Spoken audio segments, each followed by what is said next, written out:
దేవుడి స్తోత్రం, మీ అందరి వందనాలు. దేవుని మాటలేందాం ఇసేపు శ్రద్ధగా. దేవుడు యెహోషువ నాయకుడైనప్పుడు యెహోషువ ఇద్దరిని ఎరుకో పట్టణానికి పంపించాడనమాట.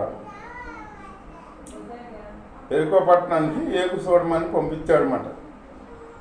పంపిస్తే వాళ్ళు ఎక్కడున్నారు? ఎరుకో పట్టణం కోట గోడ మీద ఉంటుంది రాహాబు గృహం. రాహాబు గృహంలో వచ్చారు వాళ్ళు, వెళ్ళారు. వెళ్తే ఈలోగా ఏం జరిగింది? వీళ్ళు ఏగు చూస్తాకు వచ్చారని, ఇస్రాయలు ఏగు చూస్తాకు వచ్చారని ఈ ఎరుకో రాజుకి తెలుస్తుంది. తెలిసి ఆ రాజు ఏం చేస్తారు? మనిషిని పంపిస్తాడు. మనిషిని పంపించి రాహాబు ఇంటికి వస్తారు. రాహాబు ఇంటికి వస్తారన్నమాట. రాహాబుని అడుగుతారు, మీ ఇంటికి ఏగుసోతాకి వచ్చారు ఇశ్రాయేలు పెద్దలు, వాళ్ళు మీ ఇంటికి వచ్చారని మాకు తెలిసింది, ఆమె తీసుకురాడు అని అంటే ఆవిడ రాహాబు ఏం చేద్దా? తెలివిగా వచ్చిన మాట కరెక్టే, వచ్చారు. వాళ్ళు చీకట పడకమనిపై గవిని దాటి వెళ్ళిపోయారు. మీరు త్వరగా వెళితే అలా పట్టుకోవచ్చు అని చెప్పింది మాట. దేవుని స్తోత్రం, ఆ దేవుడి బిడ్డలు కాపాడింది అని చెప్తే వాళ్ళు అటు వెళ్ళారు. అలా పట్టుకుందామని వెళ్ళారు. వాళ్ళు అటు వెళ్ళంగానే ఈవిడి వచ్చింది. పైకి వెళ్ళి పైన దాచిపెట్టింది మాట. వెళ్ళినాయి జనప కట్టల్లో దాచిపెట్టింది. దాచిపెట్టి ఆ జనప కట్టలు తీసి వెళ్ళినా, మీకోసం రాజు మనిషిని పంపించాడు, మీరు పని చేయండి, దిగి ఇక వాళ్ళకి ఎదురెళ్ళకుండా ఇటు వెళ్తే వాళ్ళకి ఎదురు దొరుకుతారేమో, కొండకి వెళ్ళిపోండి. మీరు కొండకి వెళ్ళిపోయి అక్కడ 3 దినాలు ఉండండి. 3 దినాలు అక్కడ ఉండండి. 3 దినాలు ఉంటే వాళ్ళు వెళ్ళిపోతారు కదా, వాళ్ళు వెళ్ళిపోయినాక మీరు వెళ్ళొచ్చు, మీ దారి మీరు అని చెప్పింది. దేవుని స్తోత్రం అని చెప్పి ఏం చేసింది? ఒక మాట, ఈ పట్టణాన్ని, ఎరుకో పట్టణాన్ని దేవుడు మీ చేతికి అప్పగిస్తాడని నాకు తెలుసు. అందుకనే నేను మీకు మంచి చేశాను కాబట్టి మీరు నాకు మేలు చేయండి.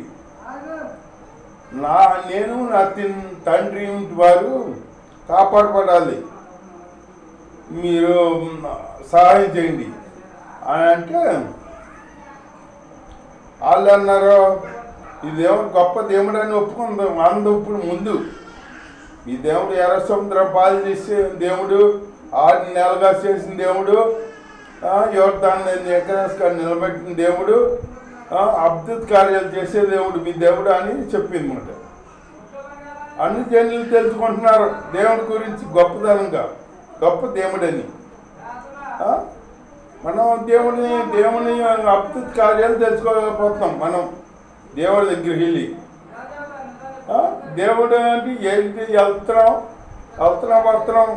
అంతేగాని దేవుడు చేసే అద్భుత కార్యాలు దేవుడు ఎలాంటి దేవుడు అని మనం ఎవరికైనా చెబుతున్నాం? అసలు దేవుడి గురించి చెబుతున్నాం? మనం చెప్పాలి. దేవుడు గొప్ప దేవుడు, యేసయ్య నిత్యముడు, గొప్ప దేవుడు, ఆయన అద్భుత కార్యాలు చేసే దేవుడు, ఇట్లా చేశాడు అని ఆ కార్యాలు చెప్పాలన్నమాట. మనం చెప్పే బిడ్డలుగా ఉండాలి. దేవుని స్తోత్రం. అలాగే మీ దేవుడు ఎన్నెన్ని కార్యాలు చేశాడో తెలుసు. 2 రాజుల కాడ సిహోన్ అని ఓహో అని ఆ రాజుని 2 కాడ సంహరించాడు మీ దేవుడు. ఆ రాజ్యాల కాడ గొప్ప కార్యాలు చేసే దేవుడు మీ దేవుడు. అని చెప్పి నేను నా తండ్రి వారు కాపాడబడాలి, మీరు సాయం చేయండి అంటే వీళ్ళు అన్నారు, అట్లాగే దేవుడు ఈ పట్టణాన్ని మా చేతికి అప్పగిస్తే అట్లాగే కాపాడుతాము అని చెప్పారన్నమాట. చెబితే ఏమైనా ఏం చేసింది, ఒక కిటికీ ఉంటుంది అక్కడ, ఆ కిటికీ ద్వారా ఒక తాడు కట్టి కిందకి దింపుద్ది.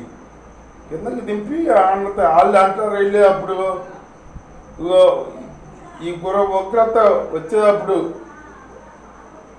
పట్టణానికి నాశనం వచ్చినప్పుడు నీవు ఈ ఏ కిటికీ అంట మమ్మల్ని దింపావో ఆ కిటికీకి ఎర్ర దారం కట్టు,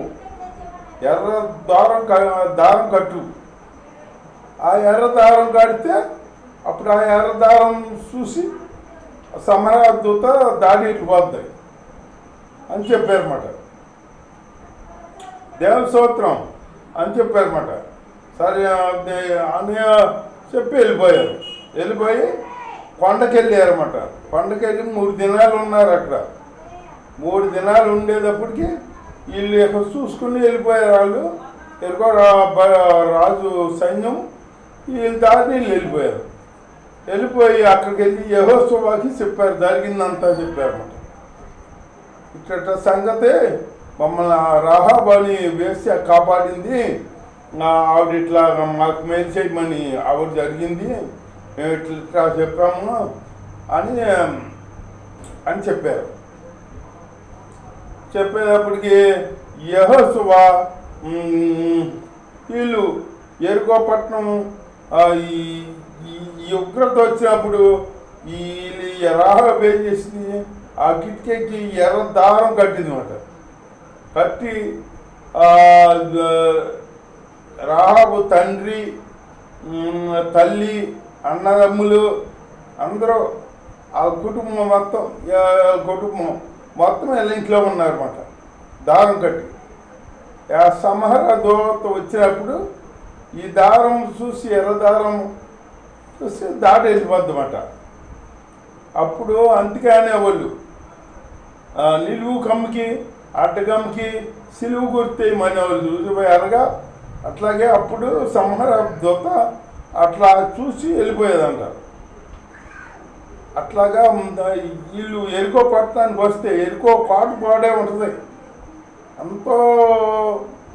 ఎంత ఒక రోడ్డు 2 బస్సులు వెళ్ళే అంత ఇదిగా ఉంటుందంట. ఆ యెరికో గోడలో కోల్చాలంటే ఎవరి వల్ల అవుద్ది, ఇస్రాయేల్ వల్ల అవుద్దా? అవ్వదు కదా.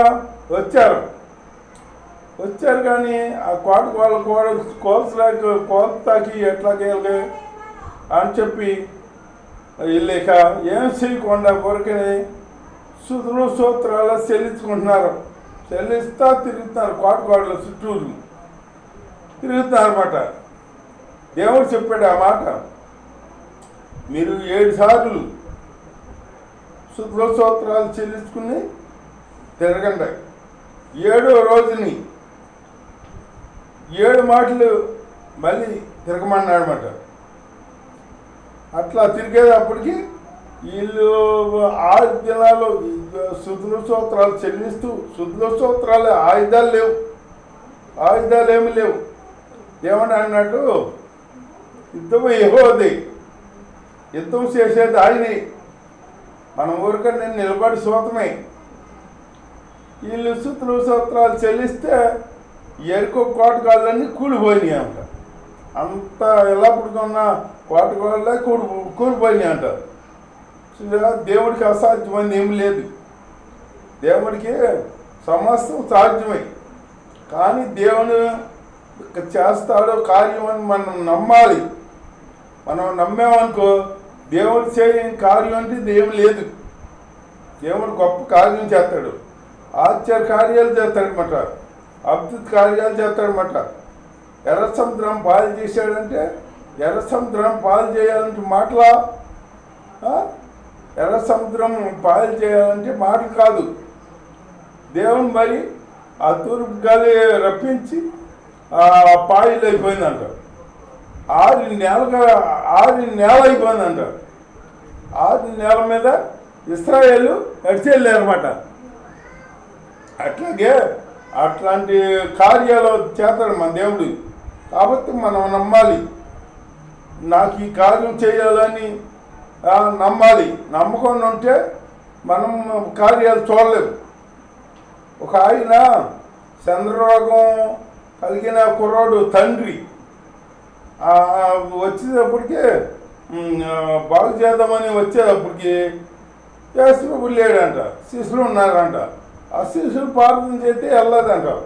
వెళ్ళకపోతే తర్వాత యేసయ్య వచ్చాడంట. యేసయ్య వచ్చిన తర్వాత ఇట్లా పని ఇట్లా వచ్చాను, మీ శిష్యులు ఏమను ఈ శిష్యులేక నీతో ఉంటున్నారుగా, నీతో తింటున్నారుగా, నీతో తిరుగుతున్నారుగా అని చెప్పేసి ఇలా ప్రార్థన చేయమన్నాను, అలా కాలేదు, నీ వల్ల అయితే బాగు చేయమన్నాడు అనమాట. అక్కడ యేసయ్య నామద్దు అవమానపరచబడింది. అప్పుడు ప్రార్థన చేశాడన్నమాట యేసయ్య. నీకు అన్నట్టు నీకు విశ్వాసం ఉంటే నువ్వు నా వల్ల అన్న అయితే బాగు చేయమన్నావు కదా, నీకు విశ్వాసం బాగుపడతాడని విశ్వాసం ఉందనుకో బాగుపడతాడు అని చెప్తే అప్పుడు నాకు విశ్వాసం ఉంది ప్రభువా, అవిశ్వాసం రాకుండా సహాయం చేయమన్నాడు అనమాట. అవిశ్వాసం రాకుండా సహాయం చేయాలి. మనలో అవిశ్వాసం రాకుండా అది దేవుడే సహాయం చేయాలి. మనకే దేవుడిని అడగాలి, ప్రతిదే అడగాలి. అవిశ్వాసం రాకుండా సహాయం చేయ ప్రభా, నేను కార్యాలు పొందుకునేటట్టు సహాయం చేయ ప్రభా, నా వచ్చే 14 కార్యాలు చేస్తున్నాను మీ స్తోత్రం అని దేవుడిని అడగాలన్నమాట. అడిగి దేవుడి దగ్గర పొందుకోవాలి. దేవుడు నమ్మదగిన దేవుడు. మనమే నమ్మదగిన వాళ్ళని కాపాడుతున్నాం. నమ్మదగిన వాళ్ళంగా ఉండాలి. నమ్మదగిన వాళ్ళకి కాపాడుతున్నాం అంటే ఏంటి? వస్త్రం, చర్చి వస్త్రం, మళ్ళీ లోకంలోకి వెళ్తున్నాం. మొన్నొకలంట చర్చికి వచ్చి బాప్టిజం తీసుకొని అన్ని చేశారంట. అన్ని చేసి దేవుళ్ళలోకి వస్తున్నారు, దేవుని సన్నిధి ఆరాధిస్తున్నారు. ఊళ్ళో ఏదో సంబరం జరుగుతుందంట. సంబరం జరుగుతుంటే ఆ సంబరంలో పాల్గొన్నారంట. మళ్ళీ వెళ్ళి అది ఎంత తప్పు. నువ్వు రక్షణ పొందావు, రక్షణ పొందిన వాళ్ళు వెళ్ళకూడదు, మళ్ళీ లోకం ఎక్కువ చూడకూడదు. అదేమంటే అంటారంట, మాకు ఏయో మొక్కులు ఉన్నాయిలే, ఆ మొక్కులు తీర్చేసుకుందామని వెళ్ళామా అంటున్నారంట. అట్లా వెళ్ళకూడదు. అది ఎంత తప్పు, పెద్ద తప్పు. నీవు వెనకటి జీవితం నీకు అనవసరం. వెనకటి జీవితం వద్దనుకునే వచ్చావు నువ్వు దేవుడి దగ్గరికి. వచ్చినప్పుడు దేవుడితో నువ్వు సహవాసం చేస్తూ జీవించాలి. అంతేగాని నువ్వు లాభంలోకి మళ్ళీ వెళ్తానంటే ఎట్టా? 2 పడవలు అది కాలేసామనుకో, అది అటు వెళ్తుంది, ఇది ఇటు వెళ్తుంది. అప్పుడు ఏమవుద్ది? అట్లాగే అది కాకుండా ఇటు కాకుండా సముద్రం పాలవుతాం. అట్లాగే మనం అప్పుడు అందుకే దేవుడు చెప్పాడు, నువ్వు ఒక యజమానుడికి దాసుడు అయి ఉండాలి. ఇద్దరు యజమానులకి దాసుడు అయి ఉండలేవు. నువ్వు ఒకరిని ప్రేమిస్తావు, ఒకరిని దూషిస్తావు. ఇద్దరికే నువ్వు ఉండలేవు, ఒక్కరికే ఉండాలి. ఒక యజమానికే దాసుడు అయి ఉండాలి అని దేవుడు చెప్పాడన్నమాట. అట్లాగే మనం ఒకటే దేవుడిని నమ్ముకున్నాం. దేవుడిని నమ్ముకున్న ఏదో అటో ఇటో దేవుణ్ణే నమ్ముకున్నామనుకో, దేవుని కార్యాలు నీ కార్యాలు దేవుడు చేస్తాడు. నువ్వు నమ్మెక్కడ నమ్మది లేదు కదా. ఒక ఆవిడ ఇట్లాగే ప్రార్థన చేస్తూ ఆ బండ ఏదో తొలగిపోద్ది, ప్రార్థన చేస్తే బండ తొలగిపోయి అక్కడికి పడద్దా అని బైబిల్లో ఉందే అని ప్రార్థన చేసిందంట. ప్రార్థన చేసి చివరికి తెల్లారిపోతున్న చూసి ఆ బండ అక్కడే ఉందంట, వెళ్ళదంట. అప్పుడు అంటదంట, ఈ బండ ఎక్కడ వెళ్ళేది, నేను అప్పుడే అనుకున్నాను వెళ్ళదని అనుకున్నాను. వెళ్ళదని అనుకున్నది ఉపవాసం ఉండి ప్రార్థన చేతమందుకు మళ్ళీ అట్లాంటి జీవితాలు కలిగి ఉంటున్నారు ఇప్పుడు విశ్వాసులు. అట్లాంటి జీవితం కలిగి ఉండకూడదు. మనం యేసయ్యనే నమ్ముకున్నామంటే ఆయన్నే అనుసరించుకుని జీవించుకోవాలి. మనం ఆయన కార్యాలు పొందుకుంటాం. అప్పుడు అంతేగాని అటు ఇటు వెళ్ళకూడదు. మనం వెళ్ళే బిడ్డలుగా లేకుండా దేవుణ్ణి గణపరుచుకుంటూ దేవుని మహిమరుచుకుంటూ ఆయనలో ఆత్మీయంగా బలపడి జీవిస్తాం. దేవుడి వరకు దీవించుగాక. ఆమేన్.